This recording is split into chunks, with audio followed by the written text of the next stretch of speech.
Mimi ni Joseph Mwaikole na kuletea usimulizi wa simulizi tamu ya mwandishi nguli Ignas Mchungu, maarufu kama Dusaboy.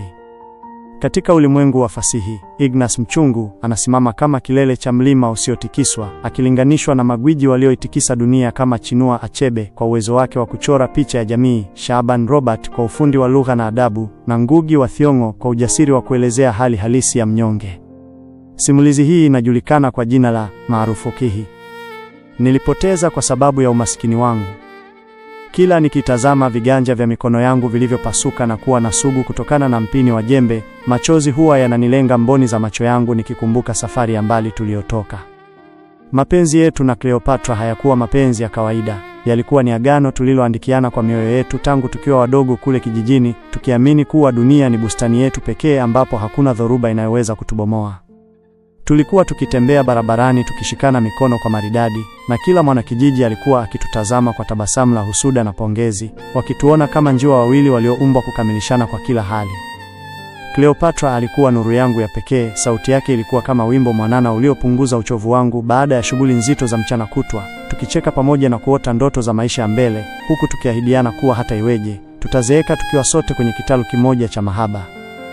Lakini mtihani wa maisha ulikuja kama mwizi katikati ya usiku mnene, pale matokeo ya darasa la 7 yalipotoka na kuleta mpenyo mkubwa uliotenganisha njia zetu za kimaisha. Yeye alipata nafasi ya kwenda sekondari mjini Tanga kutokana na akili yake na ufaulu mzuri, lakini mimi, kutokana na hali duni ya nyumbani na umaskini uliokuwa umetupiga pingu za chuma, nilishindwa kabisa kuendelea na masomo. Nilibaki kijijini nikiwa na majeraha ya roho, nikimtazama akiondoka kuelekea mjini, huku nikijipa moyo mkuu kuwa nitapambana na udongo huu mgumu ili nimtunze malkia wangu asipate shida yoyote huko aendako. Nilianza kuishi maisha ya kujitesa na kujinyima kwa ajili yake, niamka kabla ya jua kuchomoza na kupambana na nyasi na ardhi kavu shambani, nikilima kwa nguvu zisizo za kawaida kwa kijana wa umri wangu, ili tu nianze kuzalisha matunda yatakayomfanya Cleopatra asijisikie mpweke wala mnyonge mbele ya wenzake wenye uwezo. Nilichuma kila senti kwa uchungu na jasho la damu, nikinyima nafsi yangu hata chakula cha kuridhisha au nguo mpya, ili tu nipate akiba ya kumtumia Cleopatra kila mwezi bila kukosa hata siku moja. Kila mwisho wa mwezi ulipofika, nilikuwa napanda baisikeli yangu ya zamani ambayo ilikuwa inalia kwa uchovu, nikiendesha kwa saa nyingi kwenye barabara za vumbi kuelekea mjini Tanga kumuona mpenzi wangu. Miguu ilikuwa ikinikata kwa uchovu mwingi na mgongo ulivuja jasho mpaka shati likaloa, lakini sikutubali wala kukata tamaa kwa sababu picha ya tabasamu lake kichwani mwangu ilikuwa inanipa nguvu ya ajabu. Kila nilipofika mjini na kumuona Cleopatra akiwa amependeza, akiwa ameng'ara na ngozi yake nyororo kuliko wasichana wote shuleni kwao, moyo wangu ulijawa na sifa na fahari ya kipekee niliyokuwa nimeitafuta kwa gharama kubwa.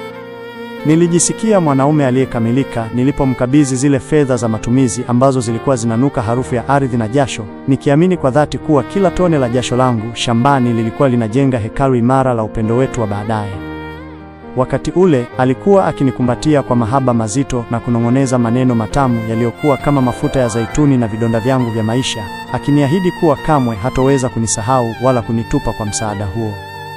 Maneno yake yalikuwa yakinipa kiburi cha kiume, nikajipiga kifua mbele ya marafiki zangu kijijini kuwa nimepata mwanamke wa maisha yangu ambaye anathamini kila hatua ninayopiga kwa hali yake. Lakini hukumu ya muda ilianza kuonyesha sura yake halisi kadiri miaka ilivyosonga mbele na Cleopatra kuanza kuingia kwenye ulimwengu mpya wa elimu na marafiki wa mjini. Baridi ilianza kuingia taratibu kwenye nyumba yetu ya upendo kuanzia pale Cleopatra alipoanza kuzoea maisha ya kisasa na kukutana na vijana waliokuwa na muonekano wa kuvutia kuliko mimi mkulima. Alianza kuona aibu kuitwa mpenzi wa kijana anayenuka jasho na vumbi la shambani, na kila nilipoenda kumtembelea nilianza kuona mapokezi yake yanapoa na mazungumzo yetu yanakuwa ya mkato sana. Mawasiliano yalianza kupungua kwa kasi ya ajabu, simu zangu hazikupokelewa kwa wakati, na ule uchangamfu uliokuwa unanifanya nisikie njaa ikitoweka ghafla ukabadilika na kuwa karaha na dharau zilizojificha. Nilijaribu kujishusha na kumuuliza kulikoni, lakini kila mara alikuwa akitoa visingizio vya kimasomo na uchovu wa madarasa, kumbe moyoni mwake alikuwa ameshatengeneza mpaka kati ya msomi na mkulima. Pigo kuu na la mwisho lilikuja pale Cleopatra alipofanikiwa kufika chuo kikuu jijini Dar es Salaam, mahali ambapo mwangaza wa rangi na kelele za majengo marefu vilifuta kabisa jina langu kwenye kitabu cha kumbukumbu zake. Kule jijini, alizungukwa na mazingira ya anasa na watu waliomfanya aone maisha yetu ya kijijini kama ndoto mbaya aliyopaswa kuisahau haraka iwezekanavyo ili aendane na hadhi mpya.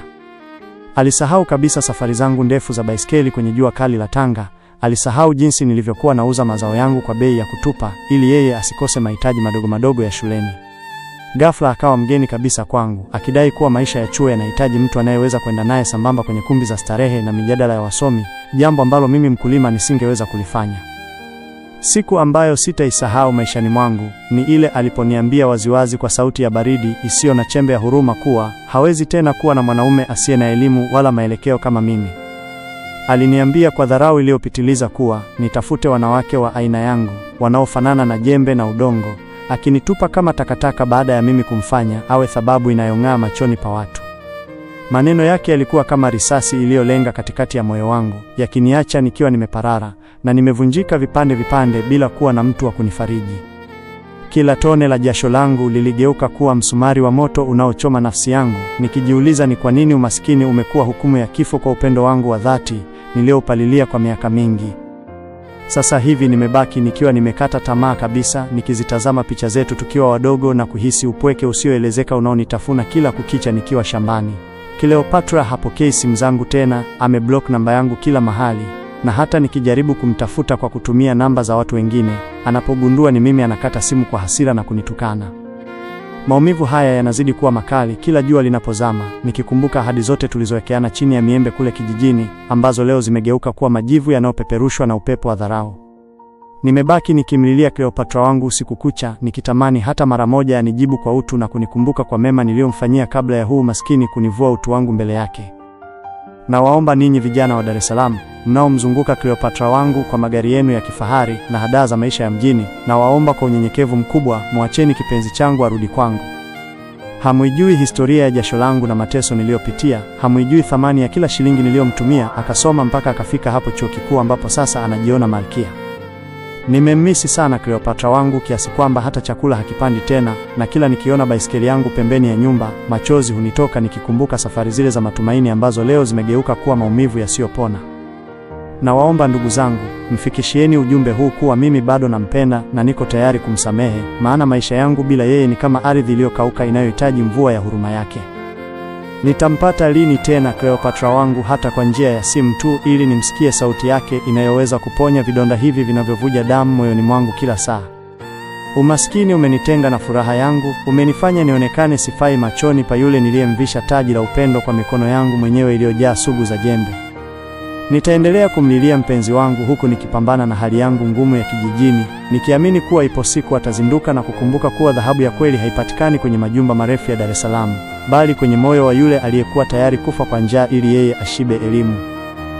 Mungu nisaidie, nishike mkono katika kipindi hiki kigumu, maana ulimwengu umenigeuka na kumwacha Cleopatra wangu akipotea kwenye mikono ya watu wasiojua thamani ya jasho langu la kilimo.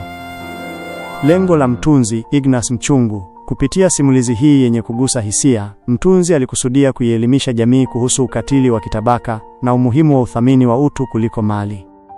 Anaikumbusha jamii kuwa mafanikio ya mtu mmoja mara nyingi yamebebwa na jasho la mwingine aliye nyuma, na kwamba usaliti wa fadhila ni kidonda kinachoweza kuangamiza nafsi ya mnyonge. Vile vile, anawasihi vijana kuthamini asili zao na kutokubali mng'ao wa muda mfupi wa mjini ukafuta utu na ahadi za kweli zilizojengwa kwa misingi ya dhati.